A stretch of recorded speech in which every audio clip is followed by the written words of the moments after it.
মুরব্বী, আসসালামু আলাইকুম। মোনাজাতটা শেষ করেন। মানে তুমি? মুরব্বী, আগে মোনাজাতটা শেষ করেন। আল্লাহর কাছে আপনার কিছু যদি বলার থাকে তাইলে আজকেই বইলে নেন। আমার জন্য আপনি দোয়া করেন।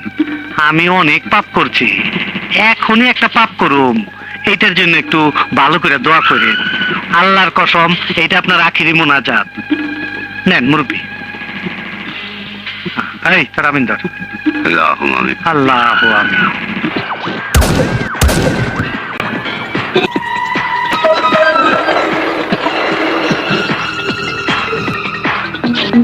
আমিন।